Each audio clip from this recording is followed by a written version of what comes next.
नमस्ते मित्रों, मैं गुंजा और यह है सिंपली गुंजा चैनल। आज मैं आपको महाभारत की एक ऐसी कथा सुनाने वाली हूँ जो आपकी जिंदगी की दिशा बदल देगी। यह कथा है भगवान कृष्ण और महावीर कर्ण के बीच हुई उस संवाद की, जिसमें कर्ण ने पूछा था, मेरा क्या अपराध था, और कृष्ण भगवान ने जो उत्तर दिया था वह आज भी हर व्यक्ति के काम आते हैं। तो सुनिए यह अद्भुत कथा। कुरुक्षेत्र के भूमि पर दो विशाल सेनाएं आमने सामने खड़ी थी। एक तरफ कौरव, दूसरी तरफ पांडव। युद्ध की तैयारी पूरी हो चुकी थी, लेकिन भगवान कृष्ण के मन में एक चिंता थी, और वह चिंता थी कर्ण जो संसार का सबसे महान धनुर्धर था, जो दानवीर था, जो निष्कलंक था, लेकिन खड़ा था अधर्म के पक्ष में। भीष्म के विरुद्ध कृष्ण के पास उपाय था, द्रोण के विरुद्ध भी, लेकिन कर्ण के विरुद्ध कोई उपाय नहीं था, क्योंकि कर्ण का चरित्र पवित्र था। तब कृष्ण ने सोचा, क्यों न कर्ण से एक बार बात करूं, शायद वह समझ जाए, शायद वह सत्य का पक्ष चुन ले। युद्ध में एक दिन पहले कृष्ण अपने रथ पर कर्ण के पास गए। कर्ण ने कृष्ण को प्रणाम किया, लेकिन उसके मन में वर्षों का दुख था, वर्षों की पीड़ा थी। कृष्ण ने कर्ण से कहा, वीर कर्ण, तुम धर्म के पक्ष में आ जाओ, तुम्हें राज्य मिलेगा, सम्मान मिलेगा, तुम्हारे भाई तुम्हें अपनाएंगे। लेकिन कर्ण के मन में जो गुस्सा था, जो दुख था, वह फूट पड़ा। कर्ण ने कहा, हे कृष्ण, आप मुझे धर्म की बात बताते हैं, लेकिन सुनिए पहले मेरे व्यथा। मेरे साथ क्या क्या अन्याय हुआ है। मेरी माता ने मुझे जन्म देते ही गंगा में बहा दिया। मैं एक टोकरी में बह रहा था, अधीरथ नाम के सारथी ने मुझे बचाया, राधा माँ ने पाला। बताइए, क्या यह मेरा अपराध था कि मैं कुमारी माँ का पुत्र था? क्या मैंने अपना जन्म चुना था? का स्वर तीखा होता जा रहा था। जब मैं बड़ा हुआ, द्रोणाचार्य के पास शिक्षा लेने गया तो उन्होंने मना कर दिया, कहा कि सूत पुत्र को शास्त्र विद्या नहीं दी जा सकती।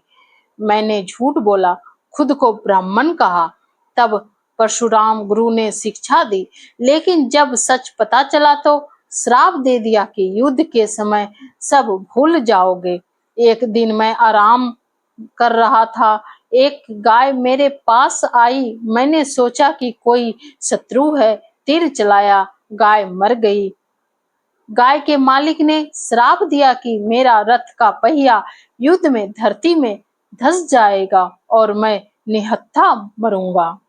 कर्ण की आंखों में आंसू आ गया।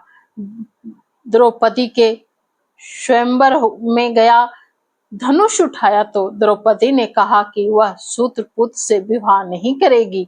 पूरी सभा में अपमान हुआ, और अंत में जब युद्ध शुरू होने वाला था तब माता कुंती आई और बताई कि मैं उनका पुत्र हूँ। अरे, अगर मैं उनका पुत्र था तो जिंदगी भर क्यों छुपाया? सिर्फ इसलिए कि अब उन्हें अपने दूसरे पुत्र की चिंता हुई। जो कुछ भी मुझे मिला दुर्योधन की दया से मिला। उसने मुझे मित्र बनाया, राजा बनाया, सम्मान दिया। तो बताइए हे कृष्ण, क्या मैं गलत हूँ उसका साथ देने में?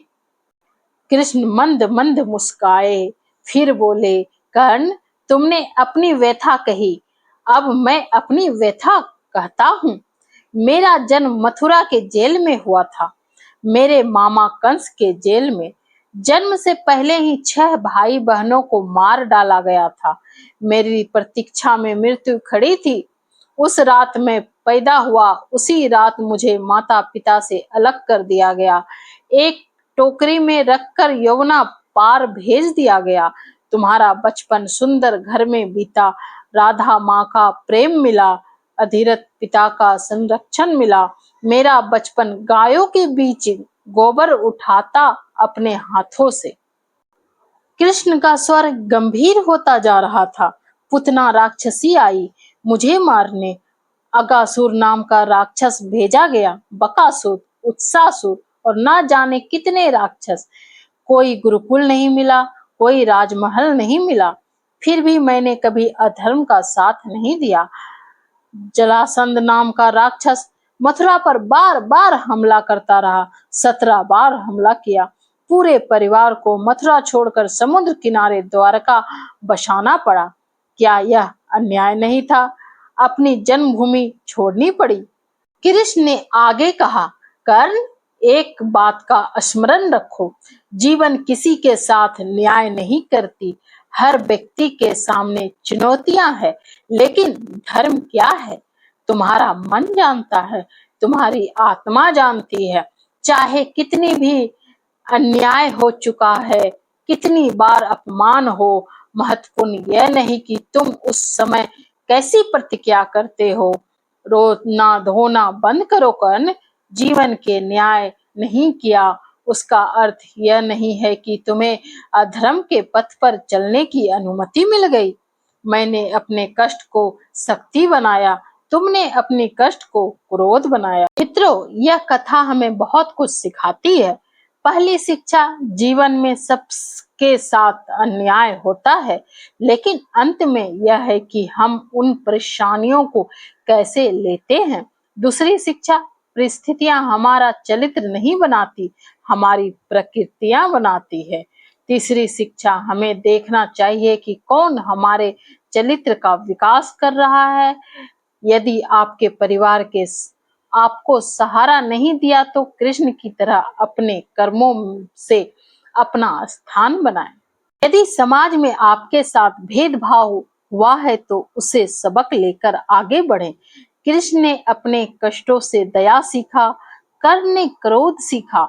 जब कोई आपकी मदद करे तो यह देखिए कि वह आपका चरित्र बना रहा है या बिगाड़ रहा है।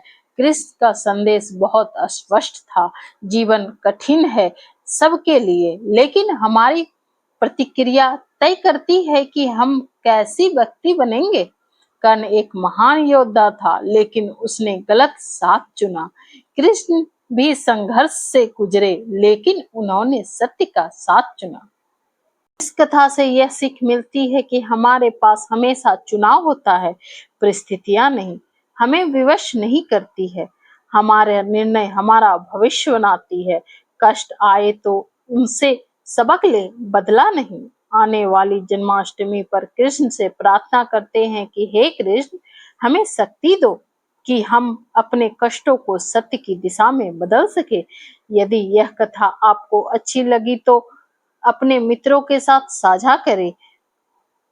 मैं हूं गुंजा, सिंपली चैनल से आपसे मिलूंगी अगली कथा में। तब तक के लिए जय श्री कृष्ण।